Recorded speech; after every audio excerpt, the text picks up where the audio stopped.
Now, as always, the Premier League was fascinating this weekend. I think we can now see the outline of the season, more than the outline, really. It's a 3-horse race, Manchester City, Liverpool and Chelsea, and they're in that order in the first 3 places in the table. There's a 6-point gap down to West Ham, who had a really amazing and well-deserved victory against Chelsea on Saturday. And I'm joined now to discuss the weekend by John Giles and Liam Brady. John, you saw, I saw with you, the Chelsea visit to West Ham, and West Ham did really well, didn't they? Very good, Eamon. They deserved to win. I thought they played exceptionally well. Well, they played well all season. I think Moyes has done everybody agrees, has done a great job there. Yeah. He's got a good team together. He's got a good spirit there. When you consider 2 or 3 years ago, they were in dire trouble. He was very good and deserved. I thought they deserved to win it over the 90 minutes. Yeah, and Liam, when you look at West Ham's history, there was, and particularly the immediate past before David Moyes came back, they needed a culture change, and they really have a culture change with guys like Jared Bowen, Declan Rice. They really get stuck in. They really want to play for 94 or 5 minutes, and it's not the West Ham style we were accustomed to. No, they're a tough team. Well, they're in the image of David Moyes. He's that kind of character himself. I think he did a great job at Everton, didn't he? And that's why he got the job at Manchester United, because he did such a good job at Everton. This is his second time around at West Ham, and I think they're letting him get on with it, Yeah. I think there was a lot of interference from the likes of David Sullivan and Gold and Karen Brady. I think they're letting David Moyes get on with it now, and some of the signings they've made have been very, very good, particularly the kid Bowen. Yes. Antonio is a great leader of the line up front, and they have this spirit about them that they never give in. I thought the first half, Chelsea dominated possession, had a few chances that they didn't really take, but West Ham were a different team in the second half. They pushed on and pressed Chelsea, and I think the goal was a bit lucky. Yeah. They're blaming the goalkeeper. I wouldn't blame the goalkeeper. There was a slight deflection on it. He came that yard thinking, well, the cross is going to end up near the penalty spot. Yeah. And instead of that, took that to deflection and kind of spinned it into the net, didn't it? Yeah. And, that was a kind of bizarre finish to the game. Mendy had also been at fault for the penalty that they conceded. And by his own standards, which he set high standard for himself at Chelsea, he didn't have a good game. Just one other question before I go back to John Liam. Fabianski was at Arsenal, and I always had the impression that there was a mistake in him. But I have the impression now, without enough clear evidence, that he's a bloody good goalkeeper, and he's done really well at West Ham. Well, often, Eamon, goalkeepers improve with age and with time and with games under their belt, don't they? We've all seen lads coming in and it looks a bit too much for them. But I think it's the position on the field that you learn most from experience. Yes, yep. You learn from your mistakes. You learn when you're going to come for the ball. You get a relationship with your defenders. And Fabianski has developed into a fine goalkeeper. Yes. He was a bit of a flapper at Arsenal, all right? Yeah. He wasn't good at crosses and he spilt things and so forth. But I think, as I said to you, I think with time and with experience, goalkeepers improve. Yeah, they used to call him Flapianski, I think, at Arsenal. John, Declan Rice, I know how much you admire him, and indeed I think we all do. He's growing in stature all the time.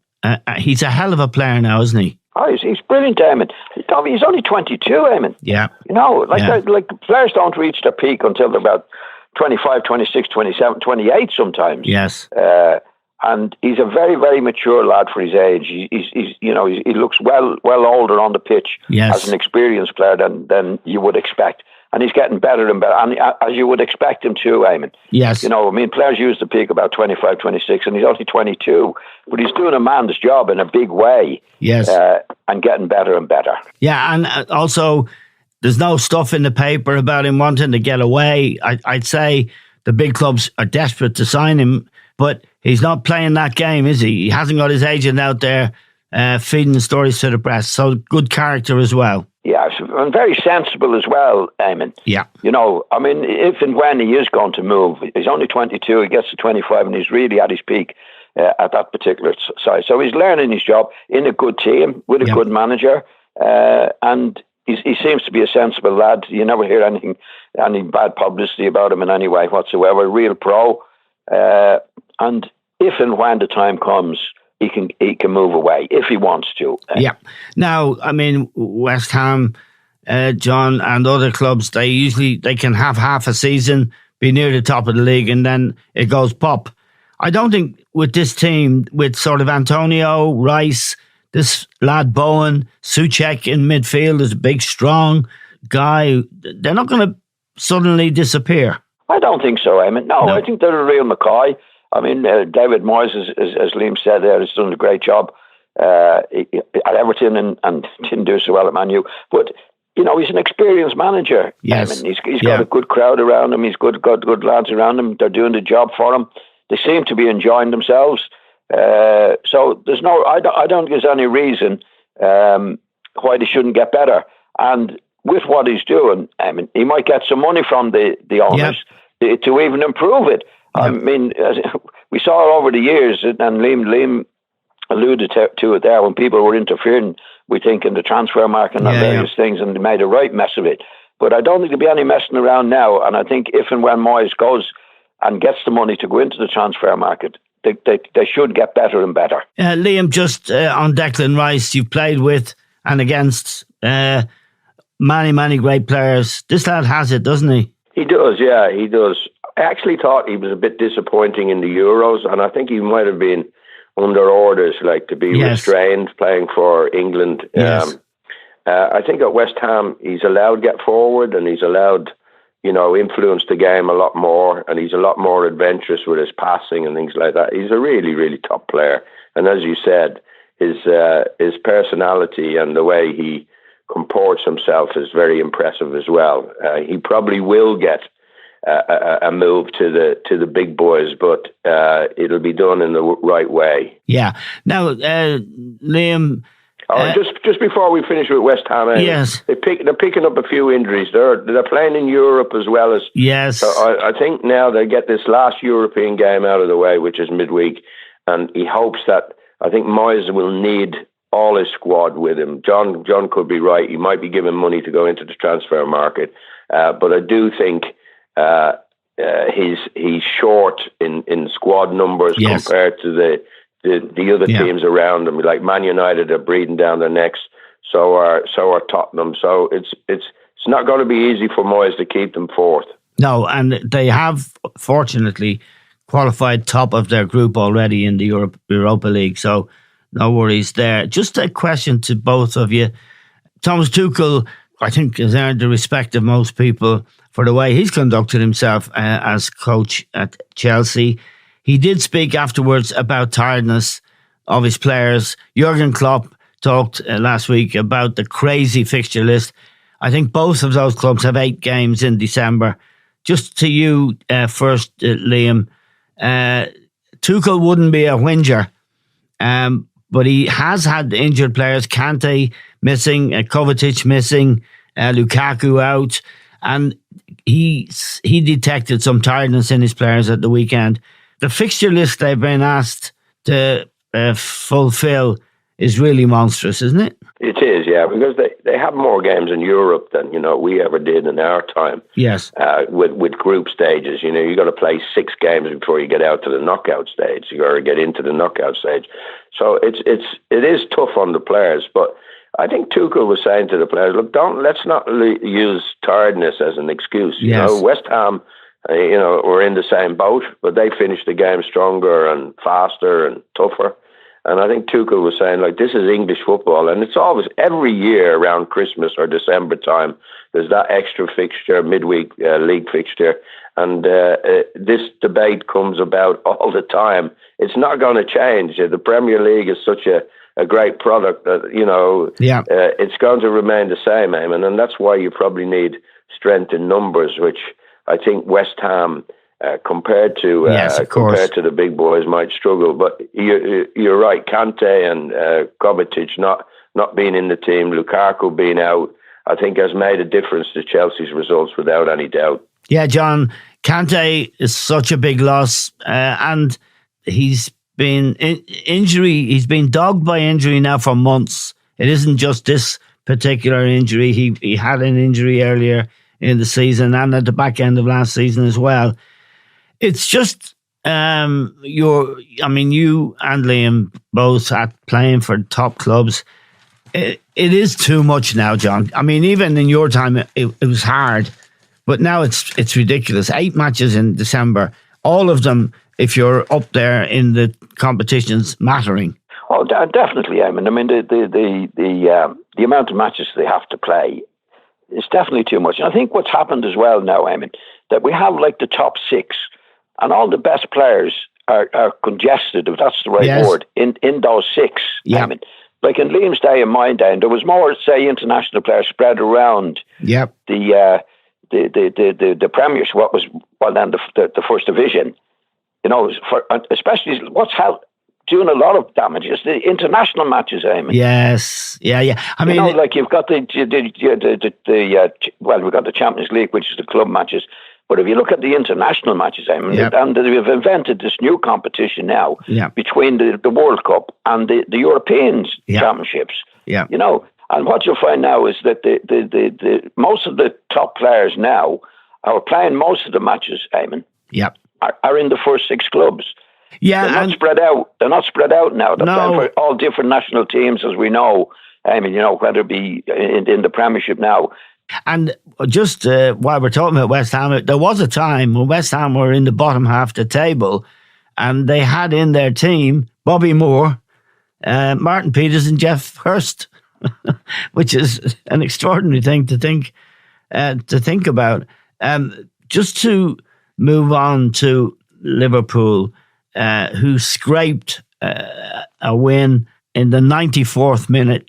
Divock Origi came off the bench and he scored a really good goal. Liam, it was a fantastic winning goal because it started at the back with Virgil van Dijk. He hit a beautiful 50, 60-yard ball to Mo Salah, who took it on a half volley and stroked it past the player, put the cross in, and Origi still had a lot to do, and he did it. It was a glorious goal. It was, yeah. You know, he's got to be the best passer of the ball from the back that we've seen for a long, long time. You talked about Bobby Moore. He was pretty good. We're going back a long, long time there. But for a centre-back to have that range of passing, and that pass seems to be his favourite, you know, from on his right foot, diagonal, as you said, what was it, 50 yards onto Salah's feet. He didn't have to break stride. He could take it with him. And Origi, I never heard a manager say, you know, after a game that what Klopp said, I feel sorry for him. I don't play him enough, you know. Yes, But he is a real super sub, isn't he? You know, he's shown that with his time at Liverpool, but it was a wonderful goal and it deserved, wasn't it? They missed so many chances before that. Jota missed a great chance. He did. Mane missed a great chance. They were easily worthy winners, Eamon. Yeah, John, on their day, they are the most exciting team in the Premier League. And just to go back to that pass of Virgil van Dijk's that Liam and I referred to, this guy hits those balls regularly, and if you're being pressed, or if a team want to press you, if you've got that in your armoury, that long pass across the pitch, which both he and Alexander-Arnold, but particularly Van Dijk, it's a beautiful ball, isn't it? Oh yeah, well it's not many centre halves can do it. Actually, Cody can do it. Yes, the Wolves lad, and he's very good at that as well. But it's a great ball out. Obviously, because you don't see many centre halves or defenders able to distribute the ball like that. But I only saw the highlights, Eamon. But they should have won about 4 or 5-0. Yes, yeah. From what I saw, but I mean the Jota chance when he made a chance for himself and how he found the defenders on the line, I don't know. But anyway, but they look like they well deserved to win the game. Yeah, and just in terms of, you know, they tend to give goals away. But I think they're a very exciting team to watch. I mean, there's so much quality. I mean, you love them, Eamon. You love Eamon. We all love Liverpool. We've got great players. They got Salah, and they got all the various players in the team. Yeah. I mean, there's a collection of players at Liverpool. As you say, the centre forward Rigi can't get a game. Yeah. Yeah. You know, and that's without Firmino being not in the team. So he's got like all great teams, all great clubs. To get the collection of players in them, which you have, and that's how you win the trophies. Yeah, in the way that Liverpool do win them, and United in their day, and Liverpool in their day, City are doing it today as well. You need all the great players, Eamon, in the teams to do it, and Liverpool have more than their fair share of that. Now, John, Manchester City are your favourite team other than Leeds. No, they're not, Eamon. Other than Leeds, they are. Eamon, hang on. You never stop about Liverpool, ever. Now, Liverpool, I don't care about Liverpool or Manchester City. I know you're only joking, but I don't care about Pep or anybody. I'll just give my opinion. Okay. Well, let me ask you about Manchester City and Pep. Well, and their win at Watford. Saturday, Eamon, I didn't think they were as good as they should have won the game. Watford were the worst team I've seen on Saturday for years. Right. They were hopeless. Yeah. Now, City killed them. Yeah. They had Grealish playing up front, and he should have had a hat-trick in the first 15 minutes. Yes. So it wasn't really a good performance by City on Saturday. Yeah. Bernardo Silva was brilliant. I mean, again. Yes. You know, he's having a great season. Yeah. He's been brilliant. He scored 2 really good goals. But City, they should have, the score should have been about 7-1.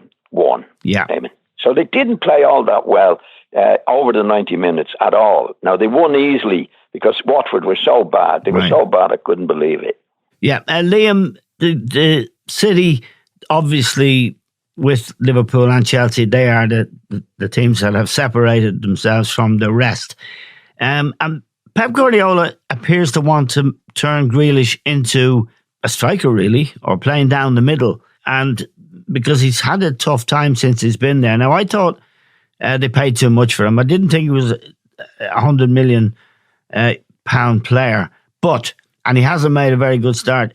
Can it work, do you think, if he can do for Grealish what he did, I think, up to a point where Raheem Sterling turned him from a wide player into a down-the-middle player? Yeah, he has experimented with quite a few players in that position, hasn't he? Including Bernardo Silva. Hasn't really, filled the boots of Aguero, has he? Nobody has. No. So he's tried Sterling there, he's tried Gundogan there, and in the main, it's pretty much worked. He's tried De Bruyne there, but De Bruyne, I've seen him play like they call it a false striker, false number 9. Yeah. But they're such a good team, Eamon, that they can get away without having an Aguero for 99% of the time. But it might cost them in the end, the fact they haven't got like a 25-goal man in the team. Yes. Generally when the team wins the league, they usually have a striker that's hitting 20-plus goals, like Salah at Liverpool, like Aguero when he was at Man City. Yeah. So it is something. Grealish, I think he's been okay without setting the world alight, to be honest. But it's a fascinating table this year, in as much as that from one week to the next, you could be picking either of the first 3 as the team most likely to win it. I think it's going to be a great race, and I hope it keeps up till the end. It'd be great if we had. You don't often see 3 teams going for it. I can't remember, the last time when that was the case. And it would be really exciting if it carries on like that.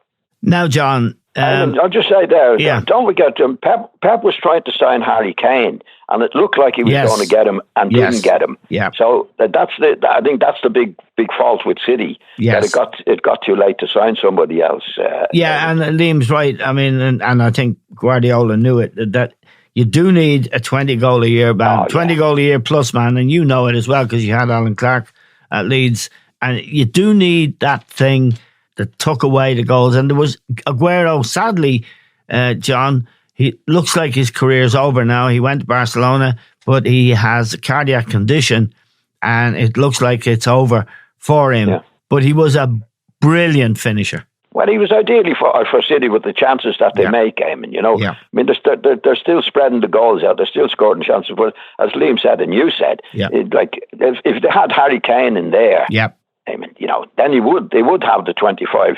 I think he'd scored at least 25 goals a season for them. But they haven't, so they have to get on with it as best they can. And that's why I think he's tried Grealish there up front. I think he's tried a few players up there. And he can produce a 25-goal striker from nothing. Okay, Liam, Manchester United, as always, the focus of much interest. And they've made a decision now that Michael Carrick is gone, that he was the temporary manager. They now have an interim manager, Ralf Rangnick, who hasn't managed any team since 2019. He's been in some capacity with Lokomotiv Moscow. He's highly regarded by Klopp and Tuchel. He's German, of course. And he's taken over at Manchester United until the end of the season. And then he has an option of a 2-year contract extension. And they started yesterday. I wonder what you think in the first instance. I'm not sure I had a chance to ask you of that arrangement. Because I think I've spoken to John, both of us think it's nonsense. It's a nonsense arrangement. How does it work? What do you see there? Well, they had to change it, didn't they? They had to change it with the way results were going. Oh, yeah. So Solskjaer, was going to be sacrificed, and it's what you could do in the current climate. Whether you could get the manager you want. Could they have got Pochettino from PSG? I doubt it. Most managers are in situ. Most top managers are in situ now. And Conte had gone. Well, Conte, they didn't move early enough to get him. If they did want him, they could have got him. I'm sure. So Rangnick is kind of a solution to the problem that was, evident for everybody to see. You needed to change. Rangnick has a great reputation. There's a great reputation of being an improver of players and a producer of players and a spotter of players. Yes. And although he's never had any great success at any club, but he's never managed a club of the stature of Manchester United. And I've been impressed. I was impressed yesterday for the first half hour, first 25 minutes. They really did look as if they had the bit between their teeth and they'd bought into what he wanted. But they couldn't keep it going because, you'd have to look at the players and say, well, are they going to be able to do what I want them to do? And it is unusual because if he's going to stay there only 6 months as at the helm, picking the team and coaching the team, what's going to happen after that, Eamon? Well, absolutely. I mean, what's going to happen in the transfer window, for example? I'd be scratching my head. I wouldn't be able to give you, a clear answer on that, to be quite honest. And I don't think anybody would. No. And John, I think we've talked about this certainly privately, but what happens in the transfer window, for example? Now, not much big business is done in the January window, but what happens if say Pochettino becomes available? Is he going to go to a club with Ralf Rangnick upstairs, director of football or something? I don't think you're a fan of this arrangement either, right? No, it just shows, the mess they got themselves into to be trying to do what they're doing now. I don't know this. Nobody knows him. Well, none of us know this guy. But what I've seen of him, what I've heard of him talking, I would be inclined to give him the job now. Yeah, and let him get full on time. with it. Yeah, full time. Yes, because what he has at the moment is an extension on his contract at the moment on a consultancy basis. Yeah. Now that could be anything. Yeah. You know what I mean? Yeah. But in my experience in football is that it's very, very seldom that players can really, really play for an interim manager because they think, well, he's not going to be here next year. Yeah. You have to believe that the manager's there. You're all in it together. And what I've on his records has been very, very impressive with the managers that he talks about.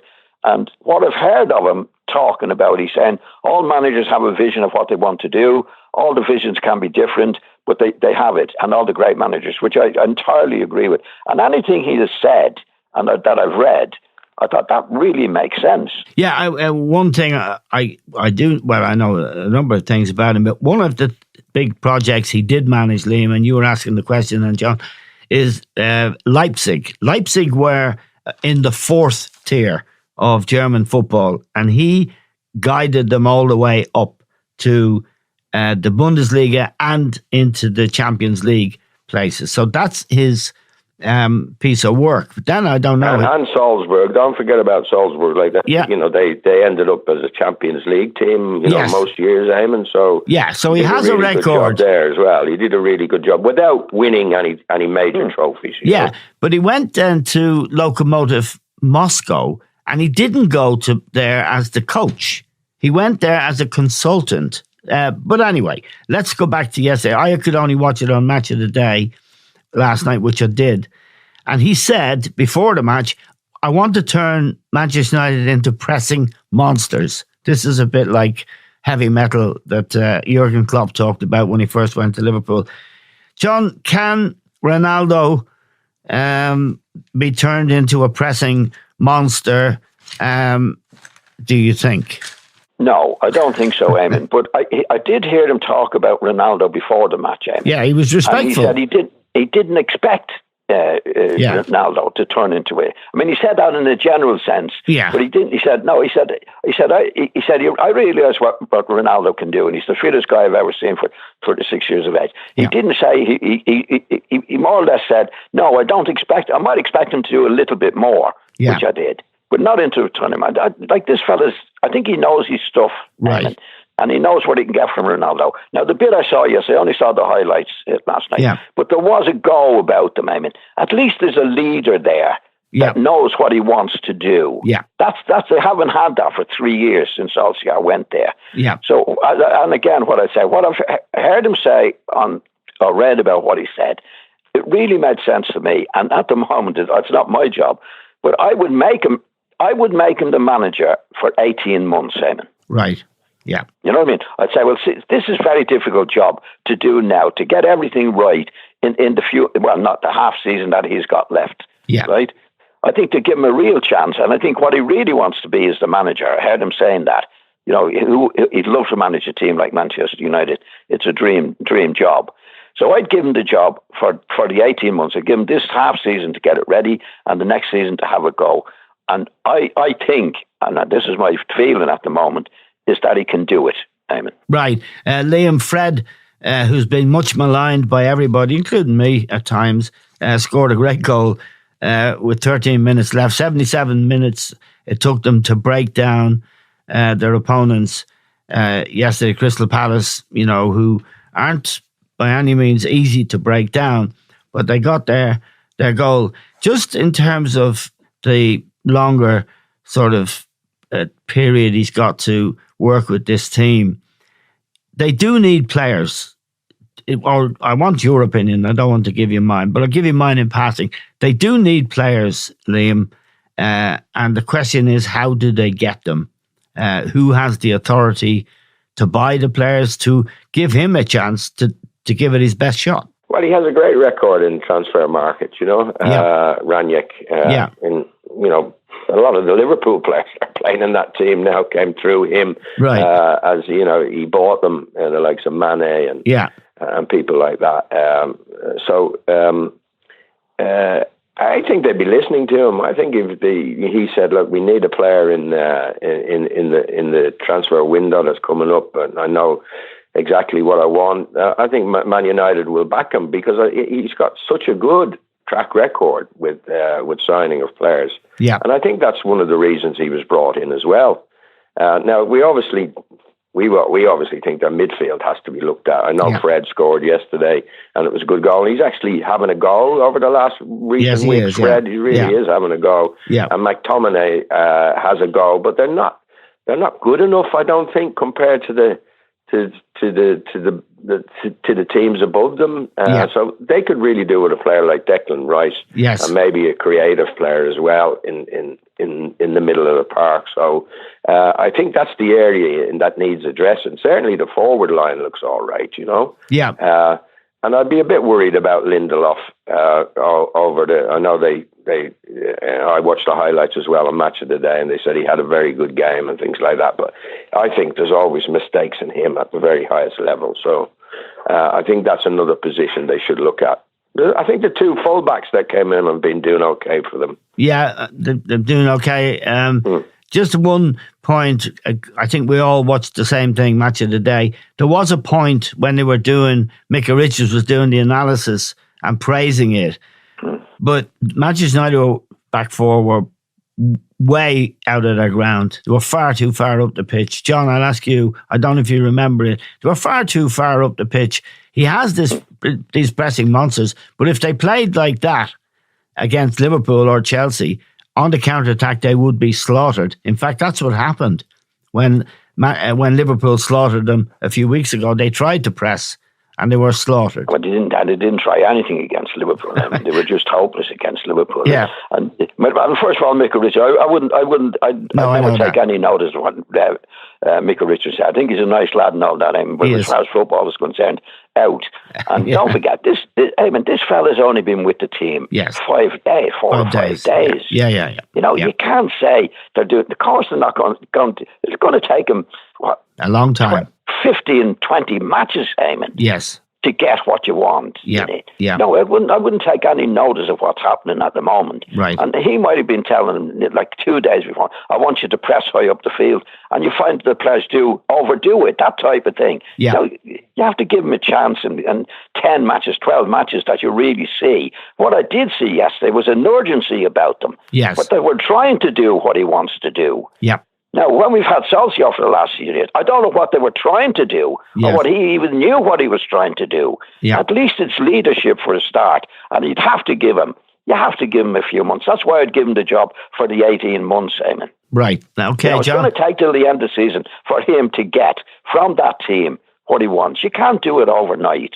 But there were signs there yesterday where there was an urgency about them. Whether Ronaldo or Fernandes, who hasn't been doing that in recent times.